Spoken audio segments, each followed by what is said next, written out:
2025년 6월 조선이 안으로부터 무너진다. 이 한 문장이 지금 이 순간 우리의 현실과 겹쳐지고 있습니다. 여러분, 요즘 느끼고 계신 그 불안감, 저만 그런 게 아니었습니다. 자녀와 손자들이 점점 낯설게 느껴지고 평생 믿었던 이 나라가 하루아침에 전혀 다른 곳이 된 듯한 이 기분, 뉴스를 틀어도 진실이 무엇인지조차 알 수 없어 가슴이 답답해지자 그 모든 혼란에 500년 전 조선 민간에서 전해 내려온 예언서 정감록은 놀랍도록 정확히 예견하고 있었습니다. 돌아오는 해 6째 달에 조선이 안으로부터 무너지리다. 그 예언이 말한 바로 그 시점이 지금입니다. 2025년 6월. 더 소름 돋는 건 정감록에는 지금 우리 가정, 이웃, 사회에서 벌어지는 현상들이 마치 어제 쓴 글처럼 상세히 기록되어 있다는 사실입니다. 하지만 여러분, 절망하지 마십시오. 이 책의 마지막에는 우리가 놓치고 있던 결정적인 메시지가 숨겨져 있습니다. 지금부터 25분 동안 그 잊혀졌던 예언의 진실을 함께 마주하고 혼란 속에서 진정한 평화를 찾는 길을 걸어봐 보겠습니다. 그 불안감의 정체를 알기 위해서는 먼저 한 사람을 알아야 합니다. 조선 중기, 명종 때에 살았던 정감이라는 인물 말입니다. 정감은 그저 점쟁이가 아니었습니다. 깊은 학문과 도덕적 쓰ям을 바탕으로 한 현인이었자 그가 남긴 기록들은 단순히 미래를 예측하는 것이 아니라 인간 사회의 근본적인 패턴을 꿰뚫어본 풍찰이었습니다. 마치 의사가 환자의 맥을 짚어병에 지는 과정을 아는 것처럼 정감은 사회의 맥을 짚어 그 흐름을 이겨낸 것입니다. 그런데 여기서 궁금한 점이 생깁니다. 왜 이렇게 중요한 예언의 일부가 지금까지 숨겨져 있었을까요? 이유는 그 내용이 너무나 구체적이고 민감했기 때문입니다.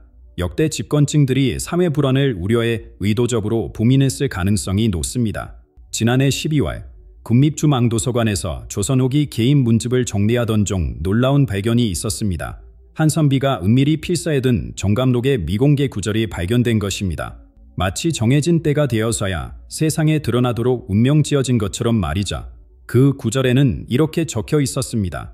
불어오는 해 6째 달, 백성들이 서로를 원수로 여기며 마른 칼날보다 날카로우되 마음은 얼음보다 차가워지리다. 이때 조선이 안으로부터 무너지되 이는 새로운 시작을 알리는 징조이니라. 이 문장을 처음 읽었을 때 학자들은 소름이 돋았다고 합니다. 500년 전의 글이 마치 오늘 아침 신문을 읽는 것 같았거든요. 가족들이 정치 성향으로 갈라서고 온라인에서 벌어지는 언어 폭력, 사회 전반에 퍼진 불신과 냉소, 이 모든 것이 그 예언 속에 그대로 담겨 있었습니다. 돌아오는 해라는 표현이 핵심입니다. 이것은 단순히 특정 연도를 가리키는 게 아닙니다. 과거의 패턴이 되풀이되는 순환의 시점을 의미합니다. 우리 역사를 보면 30년 주기로 큰 변화가 일어났습니다. 1950년대 전쟁과 재건, 1980년대 민주화 혁명, 2010년대 정치적 대변혁, 그리고 지금 2025년입니다. 6째 달인 6월은 더욱 의미심장합니다. 음력으로는 한여름의 절정, 모든 생명력의 최고조에 달하는 시기입니다. 하지만 동시에 쇠퇴가 시작되는 전환점이기도 하죠. 정감은 이런 자연의 리듬 속에서 사회 변화의 뜰을 이겨낸 것입니다. 가장 섬뜩한 부분은 안으로부터 무너진다는 표현입니다. 외적의 침입이나 자연재해가 아닌 내부의 분열로 인한 붕괴를 예언한 것입니다. 지금 우리 주변에 보세요. 북한이 쳐들어와서 우리를 위협하고 있나요? 아닙니다. 우리끼리 싸우고 있습니다. 부모와 자식이, 이웃과 이웃이, 같은 민족끼리 서로를 적대시하고 있습니다. 하지만 여기서 절망할 필요는 없습니다. 정감의 예언은 파멸로 끝나지 않습니다. 새로운 시작의 징조라는 희망의 메시지가 담겨 있거든요. 이 혼란이 더 나은 미래를 위한 진통일 수 있다는 뜻입니다. 그렇다면 지금 이 시점에서 이 예언이 왜 더욱 절실하게 다가오는 걸까요? 6월 선거가 끝난 지 이제 일주일이 지났습니다. 표면적으로는 모든 것이 평온해 보이지만 물 밑에서는 거대한 변화의 물결이 꿈틀거리고 있습니다. 선거가 끝냈습니다. 투표함이 정리되고 개표 결과가 발표되었습니다. 언론들은 정상화라는 단어를 쓰기 시작했죠. 하지만 정말로 모든 것이 정상으로 돌아갔을까요? 여러분의 일상을 한번 돌아보세요. 가족들과의 대화는 예전 같나요? 이웃과의 관계는 변하지 않았나요? 지금 우리가 경험하고 있는 것은 과거의 어떤 선거와도 다른 현상입니다. 예전에는 선거가 끝나면 사람들이 결과를 받아들이고 일상으로 돌아갔습니다. 승부는 났고 생활은 계속되어야 했으니까요. 하지만 이번에는 다릅니다. 선거는 끝났지만 전쟁은 계속되고 있습니다. 카페에서, 지하철에서, 심지어 교회에서도 사람들의 시선이 예전과 달라졌습니다. 서로를 경계하고 상대방이 어떤 생각을 하는지 눈치를 봅니다. 마치 적군과 악을 구분하려는 것처럼 말이자 이것이 바로 정감이 말은 서로를 원수로 여기는 상황이 아닐까요? 온라인 세계는 더욱 치열합니다. 소셜미디어와 유튜브 댓글란에서 벌어지는 논쟁들을 보세요. 과거에는 정치적 견해 차이로 인한 갈등이라도 어느 정도 선이 있었습니다. 상대방의 인격까지는 부정하지 않았죠. 하지만 지금은 어떻습니까? 너 같은 사람 때문에 이 나라가 망한다는 식의 극단적 언어가 일상화되었습니다. 더 안타까운 것은 세대 간의 깊어진 골입니다. 할아버지와 손자가 어머니와 딸이 같은 뉴스를 보고도 완전히 다른 해석을 합니다. 마치 서로 다른 나라에 살고 있는 것처럼요. 명절날 가족 모임에서 정치 이야기만 나와도 분위기가 얼어붙는 집이 얼마나 많을까요? 이런 현상을 두고 어떤 사람들은 민주주의의 소수기라고 말합니다. 다양한 의견이 존재하는 것이 당연하다고요. 맞는 말입니다. 하지만 지금 일어나고 있는 것은 단순한 의견 차이가 아닙니다. 서로의 존재 자체를 부정하는 수준까지 갔습니다. 젊은 세대는 기성세대를 시대착오적이라며 무시합니다. 기성세대는 젊은 세대를 철부지라며 걱정합니다. 하지만 양쪽 모두 상대방의 말을 진심으로 들으려 하지 않습니다. 각자 자신이 옳다고 확신하고 상대방을 설득할 생각보다는 자신의 주장을 관철시키려고만 합니다. 알고리즘은 이런 분열을 더욱 가속화합니다. 우리는 자신과 비슷한 생각을 가진 사람들의 글만 보게 됩니다. 다른 의견은 차단되고 같은 생각만 반복해서 접하게 되자 결과적으로 우리의 세계는 점점 더 좁아지고 감각은 더욱 단단해집니다. 하지만 가장 우려스러운 것은 따로 있습니다. 바로 침묵하는 사람들이 늘어나고 있다는 점입니다. 갈등을 피하기 위해 아예 정치적 대화 자체를 피하는 사람들 말이죠. 이들은 겉으로는 평온해 보이지만 마음속에는 깊은 상처와 분노를 품고 있습니다. 이것이 정감이 예언한 보이지 않는 붕괴의 실체입니다. 건물이 무너지고 정부가 전복되는 것이 아닙니다. 더 무서운 것은 사회의 신뢰, 공동체 의식, 서로에 대한 존중이 무너지는 것입니다. 외부에서 보기에는 멀쩡해 보이지만 내부는 이미 공허해진 상태 말이죠. 그런데 여기서 한 가지 흥미로운 점이 있습니다. 이런 혼란스러운 상황 속에서도 많은 사람들이 강력한 리더십에 갈망하고 있다는 것입니다. 누군가 이 모든 문제를 해결해 주었으면 좋겠다는 마음이 커지고 있어요.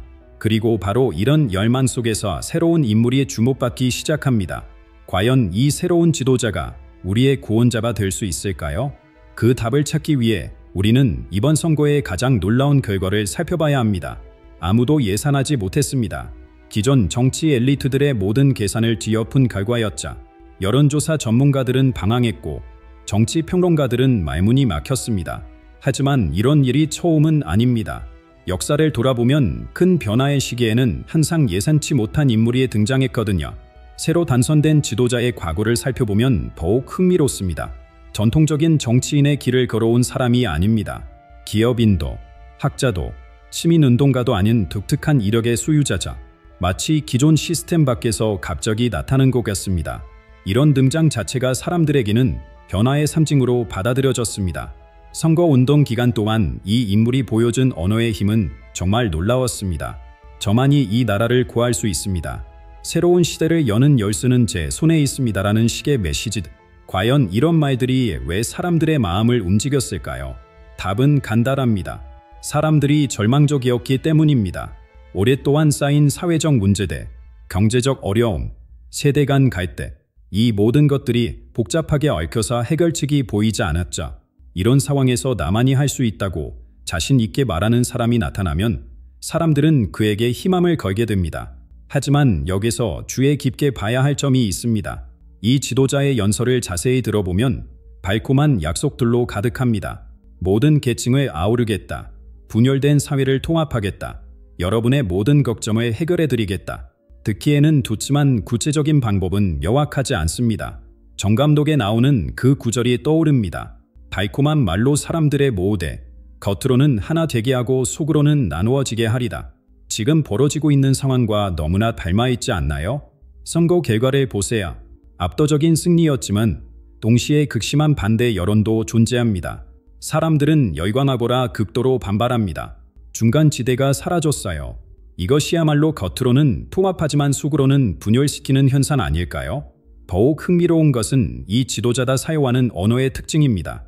짧고 강렬한 문장대, 소셜미디어에 최적화된 메시지대, 한 벌에 하나의 가는 인사를 심어주는 방식이자 복잡한 설명보다는 감정적 호응에 이끌어내는 데 집중합니다. 그의 말 한마디가 1000마디의 순용보다 강하리라는 정감록의 예언이 현실이 된 것 같습니다.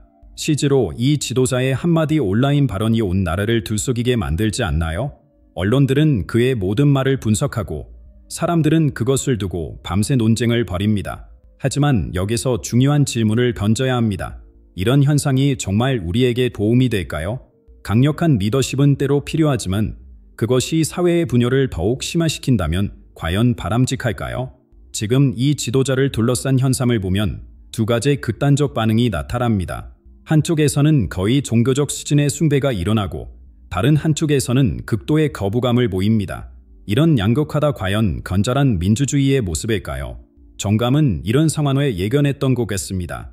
마음을 얻되 진정으로 얻지는 못하리라는 구절이 있거든요. 겉으로는 많은 지지를 받는 것처럼 보이지만 실제로는 사람들의 진심을 얻지 못한다는 뜻입니다. 이 새로운 지도자의 등장과 함께 우리 사회에는 또 다른 변화가 일어나기 시작했습니다. 오래전에 사라졌다고 생각했던 이념적 대립들이 다시 고개를 들기 시작한 것입니다. 과거의 상처들이 다시 벌어지고 묻혀있던 갈등들이 수면 위로 떠오르고 있어요. 과거의 상처들이 다시 벌어지고 묻혀있던 갈등들이 수면 위로 떠오르면서 우리는 전혀 새로운 형태의 분단을 목격하고 있습니다. 우리나라는 70년 넘게 분단 국가로 살아왔습니다. 시전선이라는 물리적 경계선이 남과 북을 가르고 있자. 하지만 지금 우리 앞에 나타난 분단선은 지도에 그려져 있지 않습니다. 보이지 않지만 더욱 깊고 아픈 선들이 우리 사회 곳곳에 그어지고 있어요. 할아버지와 손자 사이에, 부모와 자녀 사이에, 오랜 친구들 사이에도 보이지 않는 벽이 생겼습니다. 같은 밥상에 앉아도 서로 다른 세상을 살고 있는 것 같아요. 뉴스를 보고도 완전히 다른 해석을 하고 같은 사건을 두고도 정반대의 감정을 느낍니다. 이런 현상이 단순히 의견 차이일까요? 아닙니다. 지금 벌어지고 있는 것은 가치관의 전쟁입니다. 무엇이 옳고 그른지, 무엇이 정의인지에 대한 근본적인 시각이 완전히 갈라진 거예요. 마치 서로 다른 나라에 살고 있는 사람들처럼 말이죠. 어르신들은 이런 경험을 하셨을 겁니다. 손자에게 요즘 젊은 사람들은 왜 이렇게 예의가 없냐고 하니까 손자가 할아버지는 시대가 바뀐 걸 모르세요라고 대답하는 상황 말이에요. 서로 상대방을 이해시키려 하지만 결국 더 멀어지기만 합니다. 도시와 농촌 사이의 골도 깊어졌습니다. 서울 사람들은 지방을 낙후되고 보수적이라고 여기고 지방 사람들은 서울을 교만하고 현실 모르는 곳이라고 생각합니다. 같은 하늘 아래 살고 있지만 마음의 거리는 태평양보다 멀어졌어요. 가장 안타까운 것은 이런 갈등이 총칼 없는 전쟁이 되었다는 점입니다. 물리적 폭력은 없지만 언어의 폭력은 더욱 치명적입니다. 너 같은 사람 때문에 나라가 망한다. 당신들은 이 시대에 적응하지 못하는 화석이다. 이런 말들이 가족 간에도 오가고 있어요. 소셜미디어는 이런 전쟁의 주요 무대가 되었습니다. 온라인에서 벌어지는 댓글 논쟁을 보세요. 서로의 인격을 부정하고 존재 자체를 무시하는 말들이 쏟아집니다. 익명성 뒤에 숨어서 더욱 가격해지죠. 더 무서운 것은 가짜뉴스의 확산입니다. 진짜와 가짜를 구분하기 어려운 정보들이 빠르게 퍼져나가면서 사람들의 생각을 조종합니다. 가짜 자신이 보고 싶은 것만 보고 믿고 싶은 것만 믿게 되었어요. 이런 환경에서 일부 사람들은 거의 종교적 수준으로 특정 인물을 숭배하기 시작했습니다. 그 사람이 하는 말이라면 무조건 옳다고 여기고 조금이라도 비판하는 사람은 적으로 간주합니다. 반대편에서는 그런 모습을 보며 더욱 강하게 반발하자 취소 문화라는 새로운 현상도 나타났습니다. 마음에 들지 않는 의견을 가진 사람을 집단으로 공격해서 사회적으로 매장시키려는 시도들 말이에요. 다양성을 추구한다고 하면서 정작 바른 의견은 용납하지 않는 모순적인 상황입니다. 이 모든 현상들을 보면서 정감록의 한 구절이 떠오릅니다. 마른 칼날보다 날카로우되 마음은 얼음보다 차가워지리다. 정말 지금의 상황을 정확하게 묘사한 것 같지 않나요? 알고리즘은 이런 분열을 더욱 심화시킵니다. 우리와 비슷한 생각을 가진 사람들의 글만 보여주니까 우리의 세계는 점점 더 좁아집니다. 다른 관점에 접할 기회가 줄어들고 편견은 더욱 굳어지자 하지만 가장 걱정스러운 것은 이런 갈등에 지친 사람들이 점점 더 침묵하고 있다는 점입니다. 뭐이 말해도 소용없다. 어차피 안 들을 거야라며 아예 대화를 포기하는 사람들이 늘고 있어요. 이런 침묵이 쌓이면 결국 사회 전체가 소통 불능 상태가 됩니다. 이것이 바로 정감이 예언은 안으로부터의 무너짐입니다. 외부의 적이 쳐들어와서 무너뜨리는 것이 아니라 우리 스스로가 서로를 적으로 만들어서 무너지는 거예요. 눈에 보이지 않지만 더욱 파괴적인 붕괴입니다. 그런데 이런 혼란 속에서도 하늘은 우리를 내버려 두지 않고 있는 것 같습니다. 최근 들어 이상한 일들이 계속 일어나고 있거든요. 지난달부터 시작된 일련의 사건들을 기억하시나요? 6월 첫째 주 화요일, 갑자기 전국적으로 정전이 일어났습니다. 몇 시간 동안 전기가 끊어지면서 모든 것이 멈춰섰죠. 처음에는 누구나 당황했습니다. 하지만 시간이 지나면서 놀라운 일이 벌어졌어요. 정전이 되자 사람들이 스마트폰을 내려놓기 시작했습니다. 오랫동안 대화하지 않았던 이웃과 안부를 묻고 가족들이 둘러앉아 이야기를 나누었죠. 마치 전기가 끊어지면서 사람과 사람 사이의 진짜 연결이 다시 시작된 것 같았습니다. 며칠 뒤에는 전국적인 인터넷 마비 현상이 일어났습니다. 주요 포털 사이트들이 동시에 접속 불가 상태가 되었고 소셜미디어도 몇 시간 동안 목통이 되었어요. 그런데 신기한 것은 이때도 비슷한 현상이 일어났다는 점입니다. 온라인에서 치열하게 논쟁하던 사람들이 갑자기 조용해졌습니다. 대신 직접 만나서 대화하는 사람들이 늘어났어요. 카페나 공원에서 실제로 얼굴을 보며 이야기하는 모습들이 눈에 띄게 많아졌습니다. 마치 디지털 세계가 잠시 멈춤으로써 아날로그적 소통이 되살아난 것 같았죠. 이런 현상들을 단순한 기술적 문제로 볼 수도 있습니다. 하지만 그 타이밍이 너무나 의미심장합니다. 사회가 극도로 분열되고 사람들이 서로 등을 돌리고 있던 바로 그 시점의 말이에요. 더욱 놀라운 것은 기상현상들입니다. 6월인데도 때일은 장마다 시작되었고 예상치 못한 우박이 내렸습니다. 기상청에서도 이례적이라고 표현할 정도였죠. 그리고 며칠 전에는 갑작스러운 무더위가 찾아왔습니다. 하루 만에 기온이 10도 이상 오르는 일이 벌어졌어요. 이런 급격한 변화들을 보면서 사람들은 뭔가 이상하다고 느끼기 시작했습니다. 자연이 우리에게 무언가를 말하려는 것 같다는 생각이 들었거든요. 실제로 많은 분들이 요즘 날씨가 이상하다, 뭔가 불안하다는 말씀을 하고 계십니다. 하지만 가장 심각한 문제는 따로 있습니다. 바로 우리가 이런 신호들을 제대로 잊지 못하고 있다는 점이에요. 너무 많은 정보에 둘러싸여 있어서 정작 중요한 메시지를 놓치고 있는 거죠. 매일 수천 개의 뉴스가 쏟아지고 수만 개의 댓글과 게시물들이 우리를 압도합니다. 중요한 것과 중요하지 않은 것을 구분할 시간도 없이 다음 정보로 넘어와야 하죠. 이런 상황에서 우리는 점점 더 진실을 보는 눈을 잃어가고 있습니다. 정감록에는 이런 구절이 있습니다. 눈은 이스대 보지 못하고 귀는 이스대 듣지 못하리라. 바로 지금 우리의 모습에 묘사한 것 같지 않나요? 물리적으로는 볼 수 있지만 진실에 보는 영적인 눈이 감겨진 상태 말이에요. 연예인의 사생활은 자세히 알고 있지만 이웃의 안부는 모릅니다. 해외 정치 상황은 분석하지만 우리 가족의 마음은 잊지 못하죠. 온라인에서는 열띤 토론을 벌이지만 실제로는 깊은 대화를 나누지 못합니다. 흥미롭게도 최근 들어 다양한 영적 지도자들이 비슷한 증언을 하고 있습니다. 불교의 고승들은 중생들의 업보가 집중되는 시기라고 말하고 무속인들은 시령들이 술렁인다고 표현합니다. 종교는 다르지만 모두가 뭔가 변화하고 있다는 것을 간지하고 있어요. 특히 6월 첫째 주부터 이런 감지가 더욱 강해졌다고 합니다. 정확히 정전과 인터넷 마비가 일어났던 그 시기와 일치하죠. 우연일까요? 아니면 정말로 보이지 않는 변화가 일어나고 있는 걸까요? 어떤 영성가는 이렇게 말했습니다. 하늘과 땅과 사람이 모두 연결되어 있다. 사람들의 마음이 어지러우면 자연도 어지러워진다고요? 지금 일어나고 있는 자연 현상들이 우리 사회의 혼란과 무관하지 않을 수 있다는 뜻입니다. 그렇다면 정감이 이 시기에 대해 정확히 무엇을 예언했을까요? 안으로부터 무너진다는 그 구절의 진정한 의미를 이해해야 할 때입니다. 안으로부터 무너진다는 것이 과연 무엇을 의미할까요? 건물이 무너지고 정부가 전복되는 것일까요? 아닙니다. 훨씬 더 근본적이고 무서운 붕괴를 말하는 것입니다.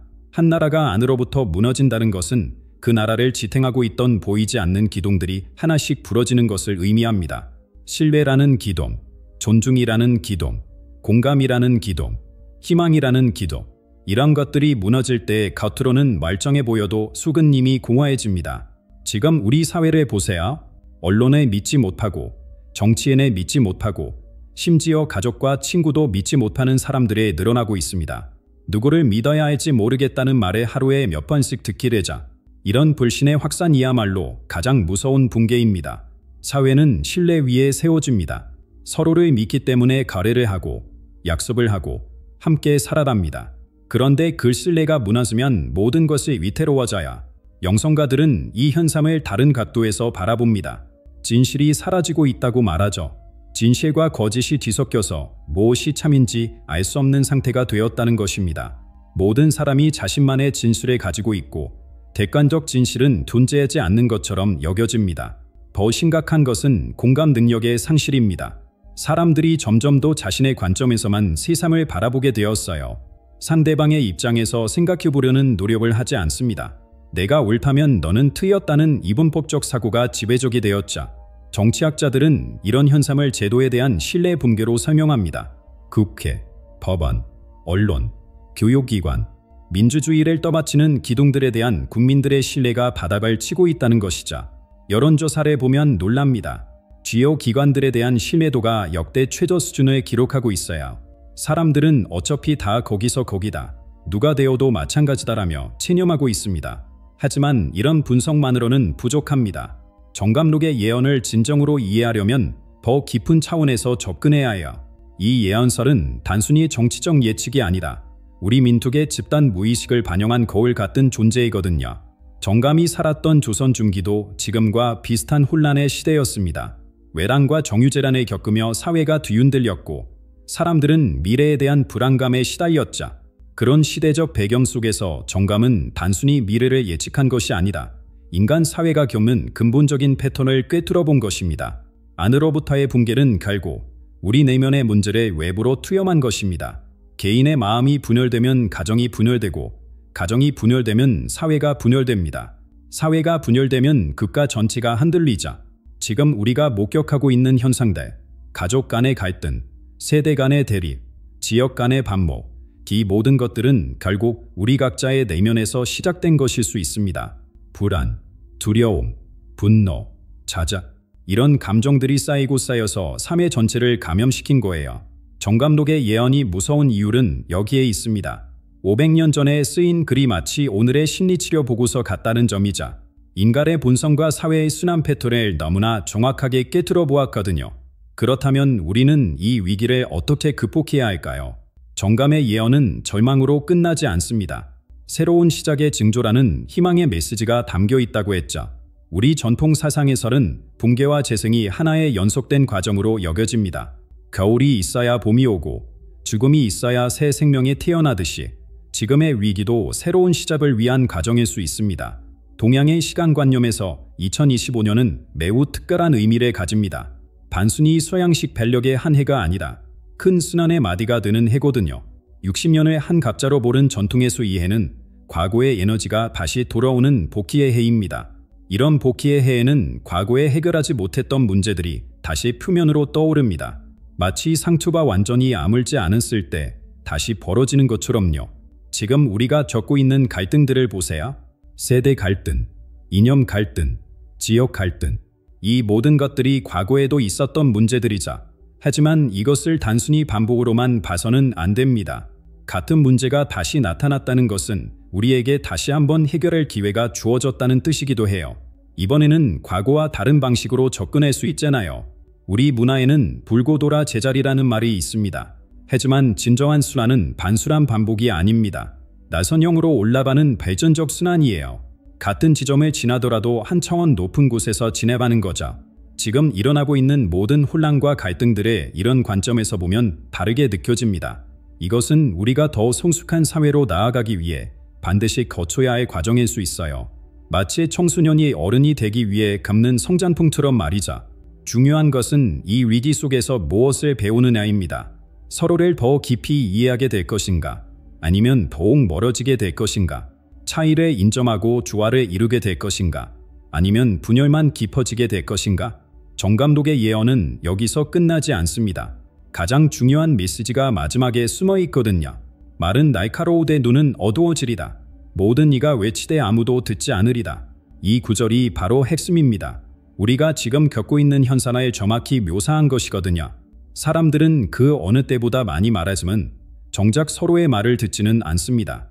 소셜미디어에서 수많은 글들이 쏟아져 나오지만 진정한 소통은 이루어지지 않아요. 모든 사람이 자신의 목소리를 높이고 있지만 상대방의 목소리에는 귀를 막고 있습니다. 이것이야말로 현대 사회의 가장 큰 비극이 아닐까요?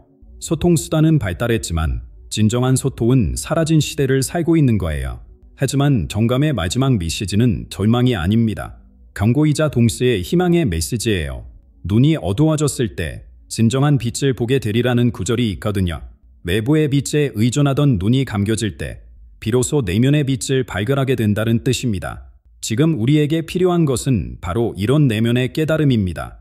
외부에서 답을 찾으려 하지 말고 우리 각자의 마음속에서 답을 찾아야 해요.